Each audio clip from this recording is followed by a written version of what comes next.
অবাধ্য হও। সবার মন জুগিয়ে চলার কোনো দায় নেই তোমার। অত সবার কথা ভাবতে ভাবতে নিজেকে খারাপ রাখা বন্ধ করো। কেউ তোমাকে দুটো খারাপ কথা বললেই তা ভেবে ভেবে নিজেকে গুমড়ে মারার প্রয়োজন নেই। দরকারে কেয়ারলেস হও। প্রয়োজন নেই প্রতিবার তোমারই সবটা ঠিক করে নেওয়ার চেষ্টা করার। কেউ একটু ভালোবেসে কাছে ডাকলেই সব ছেড়ে ছুড়ে দৌড়ে যেতে হবে না। বুকে জমা সব কথা হাউমাউ করে বলে দিতে হবে না।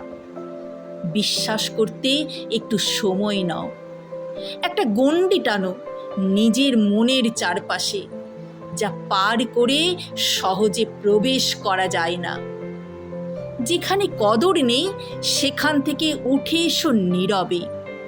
মিছে পিছু টানগুলো ঝেড়ে ফেলো। কিছু ছবি, কিছু মেসেজ মুছে ফেলো। ওঠো, অনেকটা দেরি হয়ে গেছে। এবার একটু নিজের দিকে তাকানো অভ্যাস করো।